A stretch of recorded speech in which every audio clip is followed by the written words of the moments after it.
Alrighty everyone, welcome back. It is now August 7th of 2023, and given that there's a lot of things happening over at Disney between the ongoing shakeup that is happening between both Bob Iger, the Disney board, and of course everything happening in between with the lockdown for the live-action remakes, we've been talking about that for the past 2 days. So there's a lot of issues that both, of course, Bob Iger and the board really have to figure out and exactly deal with to really extend exactly their strategies and their plans moving onwards. However, there's a lot of rising issues related to Bob Iger and his perception of the long Disney fans that supported the original content, the original material from decades ago, and what he had to say. This is Mike Zero. Subscribe if you are new and like this video to see future updates. I'm also on Twitter at Mike01. I thank you also very much for the great and kind support, and let's get right into the subject. Now, I think that we can all agree here that Bob Iger is the worst liar of all time. He has gone on record several times, making it like, Disney is doing so very well this year, regardless of the little downshift that they've been dealing with. He calls it little, by the way. It's a lot worse than that. Disney stocks are really at a big-time low. Everything happening at the attendees for at least the Orlando destination are down, where he blamed it on the humidity, and let's not forget about the ongoing box office failures of many of the Disney movies. We have everything happening with The Haunted Mansion, to everything happening with Indiana Jones 5, The Dial of Destiny, and let's also not forget about what's up and coming for the Marvels and Snow White and a whole lot more on top of that. However, when going over Iger and how he views the fans of the original source material, this is where things get really shaky.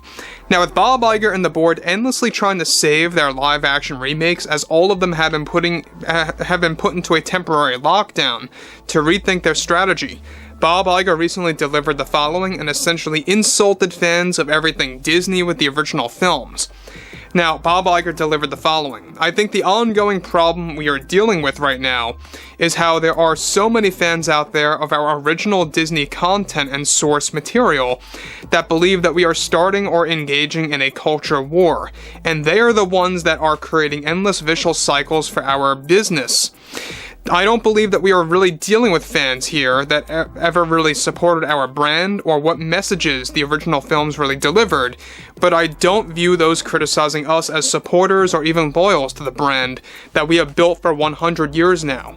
Our goal is to purely entertain. There are no ridiculous hidden strategies happening on our end, nor do we form any plans to do so moving onwards with our continued efforts to remaking the live-action classics. Now guys, let me just stop here quick.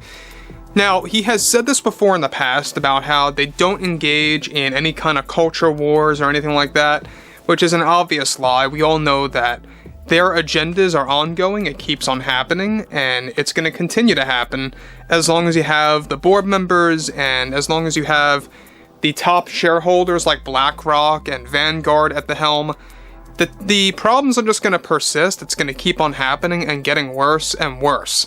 And so I think that's where Bob Iger begins to fail on many different aspects here, is that he doesn't get the bigger picture that there are actual real Disney fans out there that love the original material, that grew up with the original movies, we're talking about the original animated stuff, that are so unhappy with the live-action remakes, as well with all the agendas just getting thrown into everything Marvel, Star Wars, Disney in general, etc., etc.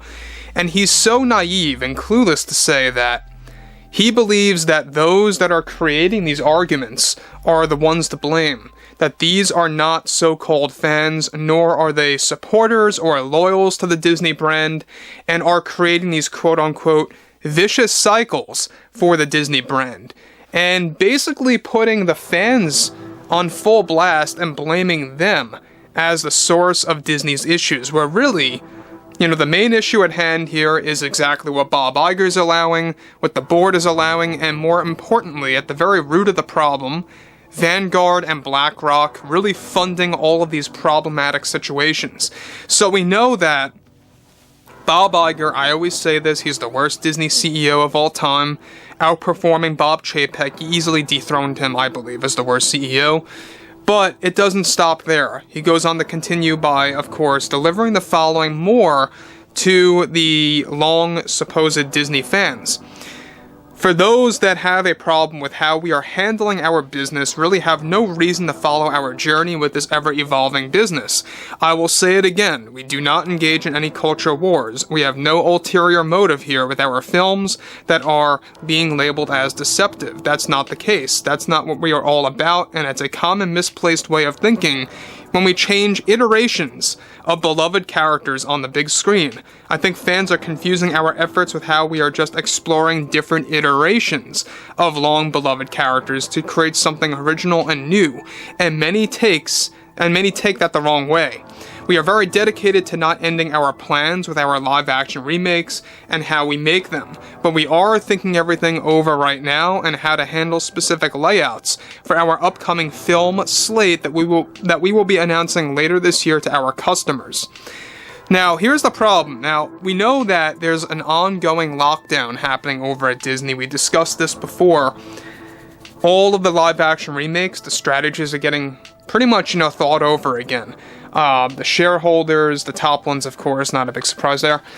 The board, they really want to double down on the agendas and on the diversity and all the nonsense getting thrown into things like Sword in the Stone, Hercules, Hunchback of Notre Dame, the Sleeping Beauty remake. Even though they did a Maleficent thing, they want to do another take on that.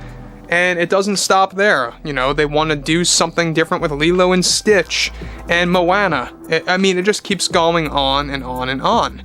So, the fact that they are doubling down on all of this and how a majority of the board members want to double down on those agendas and really promoting, diversity this and diversity that, just for the sake of doing it, I think it's going to tear Disney apart. Now, do I think that half of those remakes are going to see the light of day?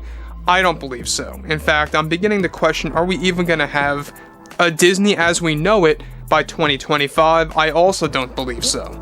Snow White, there's no doubt about this, is going to take a big bite out of Disney's funds, and it's really going to steer a lot of casuals away from the Disney brand. There's no denying this. There's already a lot of people smartening up, walking away from Disney and heading over to Universal for the parks, or looking at the Universal movies more so, like with the Nintendo-verse up and coming.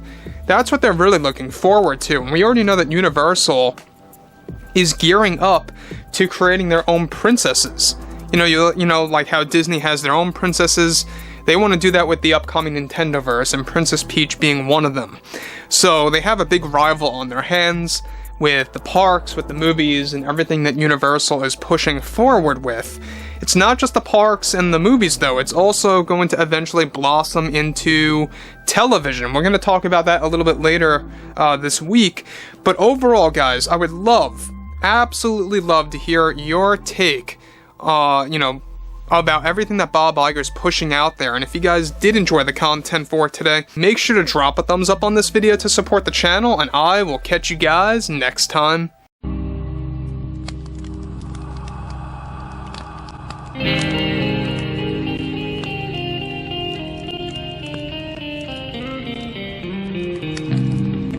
in hand, we are alone again. No hiding on one. From night to moon, we hear them moans again. No